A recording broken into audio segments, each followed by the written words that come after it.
Sir చెప్పండి. చూస్తే ఒక 38 రోజుల్లో ఎలక్షన్స్ దగ్గరకు వచ్చినాయి కదా. జగన్మోహన్ రెడ్డి గారు ఒంటరిగా వెళ్తున్నారు. అటు చూస్తే అన్ని పార్టీలు కూటమిగా ఉన్నాయి. ఎలా ఉండబోతుంది రేపు? ఇప్పుడు జగన్మోహన్ రెడ్డి గారు ఒంటరిగా అంటే ఆయనకు కెపాసిటీ, స్టెబిలిటీ, దమ్మున్న నాయకుడు జగన్మోహన్ రెడ్డి. ఈ చంద్రబాబు, బీజేపీ, అలయన్స్, ఎన్డీఏ కూటమి ఎంతమంది వచ్చినా జగన్మోహన్ రెడ్డి చేసే సంక్షేమ కార్యక్రమాలు కానీ, ఆయన చేసిన అభివృద్ధి కానీ ప్రజలు ఆటోమేటిక్గా జగన్మోహన్ రెడ్డికి పట్టం కట్టడానికి సిద్ధంగా ఉన్నారు. ప్రజలు ఇప్పుడు జగన్మోహన్ రెడ్డి గారు పట్టం కట్టడానికి సిద్ధంగా ఉన్నారన్నారు. జగన్మోహన్ రెడ్డిని ఈసారి ఇంటికి పంపించేస్తాను, కుర్చీ మడత పెట్టేస్తాను తెలుగుదేశం కార్యకర్త అని చెప్పి నారా లోకేష్ అన్నాడు కదా. సరే, చెప్పడానికి సహజంగా ఎవరు ఏం చెబుతారు. మునిగిపోయి పడవ కూడా ఒడ్డుకు చేరిద్దని అనుకుంటారు.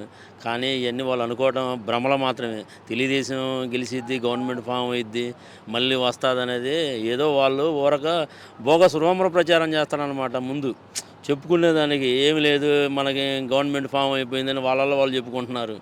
కానీ ఏమి ఉండదు. ఖచ్చితంగా గవర్నమెంట్ వైసీపీ వైనాట్ 175 అనేది ఖచ్చితంగా జరిగి తీరిద్ది. మరి ఏదైతే ఉందో సైకిల్కి ఎదురొస్తే తొక్కుకుంటా పోతాము, గ్లాస్కి ఎదురొస్తే కుమ్ముకుంటా పోతాం అన్నాడు చంద్రబాబు నాయుడు. 14 సంవత్సరాలు ముఖ్యమంత్రి చేశారు. ప్రజలకు నేనేం చేస్తాను చెప్పకుండా ఇలాంటి మాటలు ఎంతవరకు కరెక్ట్? ఆయన ముఖ్యమంత్రి చంద్రబాబు నాయుడు ఆయన ఏం చేశారు వాళ్ళు చెప్పుకునేదానికి ఆయనకు లేదు. జగన్మోహన్ రెడ్డి పబ్లిక్ చెప్తుండు, నేను ఎవరికైతే మేలు చేశానని చెప్పి నమ్మకం ఉంటే నాకు నమ్మితే ఓటేయండి, నేను చేశానా లేదా అనేది అది పర్టికులర్గా అందరూ కనపడుతున్న విషయాలే కదా. ప్రత్యేకించి చెప్పేది ఉంది. పల్లెల్లో ఉన్నటువంటి సచివాలయాలు కానీ, ఆర్బీకే కానీ, రైతు భరోసాలు కానీ వగేరాల అయినా సరే ఇప్పుడు అంతలా కరోనా టైంలో కూడా ప్రతి ఒక్కరు ఎవరితో సంబంధం లేకుండా లబ్ధిదారులకి డైరెక్ట్ వాళ్ళ అకౌంట్లోకి పడిపోతున్నాయి. ఇవాళ అది ఆ పరిస్థితి అంతలా కరోనాను కూడా జయించగలిగిన వ్యక్తి జగన్మోహన్ రెడ్డి గారు. అది అందరికీ కళ్ళకు కనపడుతుంది.